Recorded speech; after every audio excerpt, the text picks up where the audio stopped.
All right, so we're going to begin chapter 13, and this is looking at the properties of mixtures. Particularly, we're looking at a pure substance, and whenever a solute molecule is dissolved in that pure substance, it becomes a solution, and then those solutions have different properties than the pure liquid substance, okay? We're also going to be taking a look at all different types of ways that we can express concentration of solutions. Whether it's a solid, liquid, or gas, not just in molarity, but there's other units that we can use. All right, so first we're going to start off like we always do, talking about the importance of the intermolecular forces and their applications and solutions. So there's some PowerPoint slides on Canvas. You can go ahead and download those, and I'll be using those to explain that point. All right, and then just some very basic solution terms that we're pretty much very familiar with already, as well as just a basic overview and just to recall our memory on making dilutions in the lab. How do we do that? How do we do those calculations? Finally, we'll spend a good bit of time, probably a majority portion of the chapter, on concentration units and doing several calculations with those. And then finally, the other big chunk of the chapter is looking at colligative properties. So what are these colligative properties? And these properties are the properties of solutions that are different than those of the pure liquid without the solute dissolved in it. So for example, pure water has a boiling point of 100 degrees and a freezing point of 0 degrees. But whenever you put a solute in there, salt, a sugar molecule, covalent compound, ionic compound, whatever it may be, it will change that boiling point and that freezing point. Okay, so we're going to talk about how that happens, why that happens, and the applications of that. All right, so chapter 13, we're looking at properties of mixtures, particularly focusing on solutions. A little bit of application, real world application. Antifreeze and frogs. So antifreeze you put in your vehicle so that it helps the radiator, which holds the water, not freeze at really cold conditions. And there are two types of frogs we're going to take a look at here that are quite interesting. So we know that cold-blooded animals can't survive really cold temperatures because the water in their cells will freeze and then the cells would die, causing them to die. However, this tree frog that's shown up here in this picture can be in this hibernating, like kind of suspended frozen state. Okay, so during its kind of suspended frozen state, it has no heartbeat, no circulation, it's not breathing, it doesn't have any brain activity. However, it can be revived and kind of come back alive again. These other types of frogs, called wood frogs, shown down here, they hibernate a little bit differently than how the tree frogs that are just kind of able to sustain low temperatures. And what they do is they actually flood their cells with really high levels of glucose. Right? So the water in their cells is at a certain concentration under normal conditions, so it would freeze at a particular temperature. But when it floods the water in the cells with really high level of glucose, it actually can make the freezing point lower.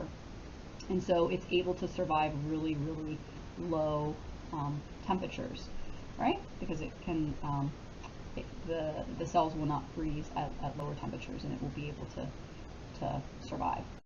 All right, and so with solutions, we're looking at these colligative properties, which are properties of solutions that are different than properties of a pure solvent, such as water. Has a boiling point of 100 and freezing point of 0 degrees, but if I make it a solution and I dissolve something in it, I can increase the boiling point and decrease the freezing point. Okay, so we're looking at solubility, particularly solutions in this chapter, and our intermolecular forces help predict and are directly responsible for the solubility of substances. Remember, this is our table down here for determining intermolecular forces, and those also depend upon polarity for what forces are present. Okay, so a couple examples we're going to talk about, some relevant connections. Right, so the first one is just to kind of recap on all of our different types of intermolecular forces. We have ion dipole, hydrogen bonding, dipole-dipole, and these next two, we didn't primarily focus much on them, but they can occur. You can have an ion that can induce a dipole with a polar molecule that has a dipole, and you can also have a dipole that is induced with an atom or a nonpolar molecule. similarly to how the dispersion forces are also formed. Okay, so the first example are, we're going to take a look at our proteins. So proteins are a big long chain of amino acids. Right? And this is the basic structure of amino acids. It has an N-terminal group and what we call a carboxyl group here. And this R group, there are 20 different structures up here that are attached to this. This is called the alpha carbon. There's 20 different side chains, they're called.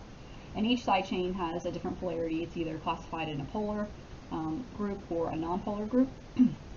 And the composition of the amino acids making up the big protein dictates how the protein folds. So when the protein folds, it will go into its native state in a particular folded shape, and then it will be active. And it really has to do with the polarity of each of these amino acids. Right, so this is glutamic acid. It is polar. It's also charged. Serine is OH group, the CH2OH group right here. It's also polar. Glycine is just a hydrogen on the alpha carbon there, and this is lysine here. It's considered a basic amino acid, which is also polar, with its 4 CH2 groups and an NH3 on the end down here. Okay, and these amino acids are connected together by hydrolysis. This oxygen, as with these two hydrogens, actually leave as water and form a peptide bond. So this section right here is one amino acid, and then this is the N-terminal of the second amino acid, the C-alpha, the carboxyl.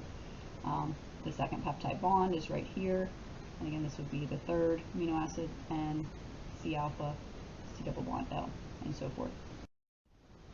Okay, so depending on the interaction that each of these R groups have with water will determine how protein folds. So for example, if the R group is classified as nonpolar, it is not going to want to interact with water. It can, but it requires a lot of energy for the water to reorganize around it to accommodate the structure. So what it does is the protein will fold in such a way so that these nonpolar molecules are kind of shielded by the water. Okay, whereas these other molecules here, this lysine, and these other ones that can form intermolecular forces with water that are polar will be on the outside of it because they're happy and fine and have low energy interacting with those as well. Okay, so depending on the polarity of them and the intermolecular forces that can form dictates how the protein folds, and thus explains the function of the protein.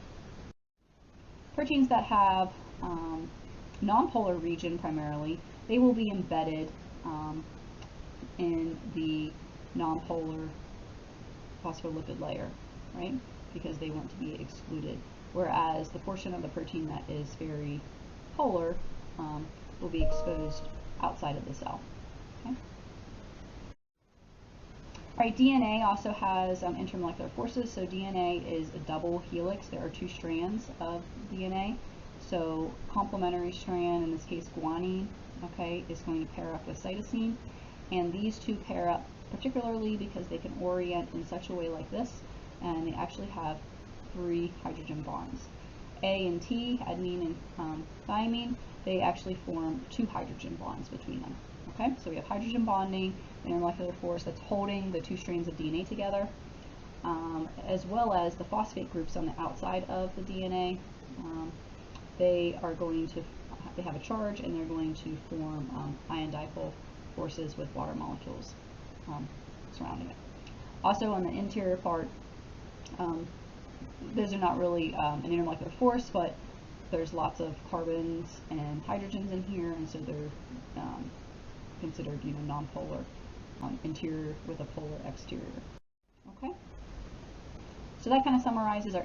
Right, so molecules or substances with similar polarity will have similar IMFs, and so they will be able to dissolve in each other. Right, if they have different polarities, they're usually not going to have the same intermolecular forces. Therefore, they're not going to mix and dissolve within one another to make a homogeneous solution. Right, so we kind of always like to use this little statement here: like dissolves like. So if they have like intermolecular forces, then they will, and like polarity, they will be able to dissolve each other. All right, so when we say the word dissolve, sometimes this word miscible is also used, or they're used interchangeably. And if something doesn't dissolve, that's called that it is immiscible. So mixtures can either be heterogeneous mixture, which means that there's a boundary layer, or there's like solids that's not dissolved in a liquid, or it's a homogeneous mixture, which means that things are dissolved, there's no boundary layer, everything is uniform throughout. Okay, and solutions, we're talking about solutions in this chapter. Solutions are classified as homogeneous mixtures or homogeneous mixtures of two or more substances consisting of ions or molecules, okay, that can make it up, that are dispersed throughout one another. Right, so we have kind of two different scenarios here. We can have ion, for example, sodium chloride, that we are dissolving in water. Right, so we have our ion salt as a solid, and you put some, put it in some water here, right? And the process that occurs is the water molecules start interacting with the ions, right? So the sodium ion is positive, and a water molecule has a partial negative on the oxygen and partial positives on the hydrogen. So the oxygens from the water will orient themselves around, that are partial negative, will orient themselves around the positive sodium, opposite charges attract, and make what's called a hydration shell. And this hydration shell, we call, it solvates the ion, and that's what helps the ion come apart and dissolve into solution. And the same thing happens with the chlorine, except the hydrogens on the water molecule orient themselves around the negative chlorine ion. Okay, and that's sometimes when you have to agitate it, you're kind of causing more collisions between the water molecules and the salt as a solid to kind of help this process occur. So the ions separate, right, and water solvates each one individually to help it dissolve. On the other hand, if we have a molecule that is being dissolved in water, this example we're looking at acetic acid. So this is a molecule, about 5% of this is in vinegar. That's what gives vinegar its smell and taste. And if we dissolve that in water, okay, so in black here I have a CH3, C double bond O, and then a C, and then just an OH here. All right, so on this portion of the molecule, this CH3, this methyl, there's just a bunch of carbons, and one carbon and 3 hydrogens there. Those are all nonpolar bonds, so that is nonpolar. It's not really going to have any dipoles present at all, right? And this carbon oxygen here, this oxygen is going to be withdrawing electron density. This oxygen is going to be withdrawing electron density from this carbon. So this whole portion of the molecule here is kind of going to be partial positive. And then these oxygens here are more electronegative and withdrawing electron density, so they're going to be partial negative. So we're going to have kind of a partial negative character around these oxygens over here on the part of the molecule, and then over here it's going to be partial positive.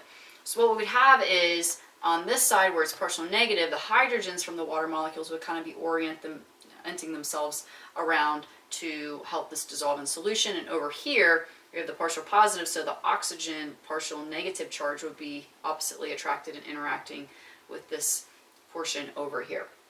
But you can see that the molecule, it does not break apart, right? It doesn't break apart like the salt over here does, right? You don't have carbons and oxygens flying apart here. It still stays intact, it's still the molecule, and then it goes into solution how the water is interacting with it. Okay, so the molecule still gets solvated to be dissolved, but it does not break apart. Right, so part of the chapter is about colloids, so it's solution, mixtures, and colloids. Colloids are a homogeneous mixture of two or more substances consisting of large particles that are dispensed throughout.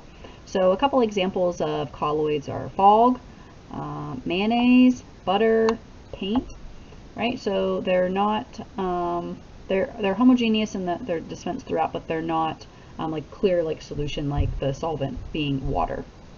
Okay, all right, so just to recall, solutions are made up of solute and solvent, right? And a solution is homogeneous mixture, and the solute is the substance being dissolved, and the solvent is the substance doing the dissolving. And you can see that either of these can be solid liquids or gases. So if you have, you know, two liquids making up a solution, or two gases making up a solution, or even two solids, you might ask the question, well, how do you know which is the solute and which is the solvent? It's not always just the solid is the solute and the liquid is the solvent.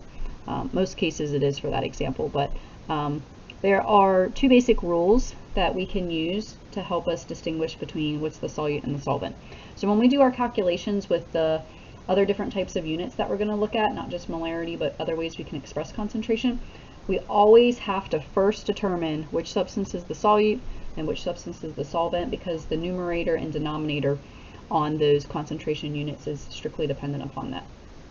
Okay, so the first example, or the first rule that we can take a look at, is if the mixture is of a gas and a liquid, for example, carbon dioxide and water, so like soda or a carbonated drink, then the solvent is always the liquid, right? So the carbon dioxide gas is the solute and water is the solvent.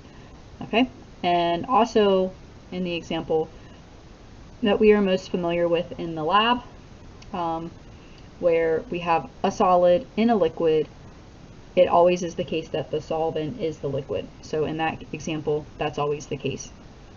Okay, so solid is the solute, and the water is the solvent there. Okay, in all other cases, the solvent is the component in the larger amount. So for example, here we have two liquids, right? So this is isopropanol. We have 70% isopropanol and 30% water. This is what rubbing alcohol is made out of. Okay, so the component that is the larger amount is the solvent, so this is the majority, this is the solvent, and water is the solute there. So water is not always the solvent in this case, right? Okay, and here's an example where we have two solids. So brass. Brass is made up of copper and zinc, and 80% of copper, that means that's going to be the solvent, and 20% of zinc is going to be the solute. But here's an example of two solids mixing to make a solution. All right. So talking about solubility, okay. Solubility is the amount of substance that can be dissolved in 100 grams of solvent at a given temperature. So it is dependent upon temperature. So for example, what that means is if we take a look at sodium chloride at 20 degrees C, so around room temperature, you can dissolve up to 36 grams of sodium chloride in 100 grams of water. All right, and when you do that, that means the solution becomes saturated. So if you're dissolving less than this amount in 100 grams of water, it's not completely saturated. Okay, so an unsaturated solution contains less than the maximum amount. Right? So if you were less than 36 grams, it would be unsaturated, because you could add more sodium chloride in there before it would be at this value, so you could keep dissolving more. Okay, so the saturated solution, right, contains the maximum amount of solute that can be dissolved at a given amount of solvent at a given temperature. And we also have another scenario where we have some instances we can form supersaturated solutions. So this is where you actually can contain more than the maximum amount.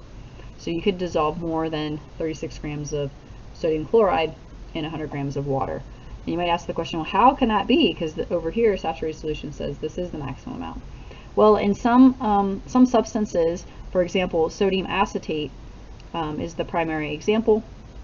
You can actually take the solid and you can add more than what is the measured amount for the saturated solution and dissolve it in the given amount of volume by heating it.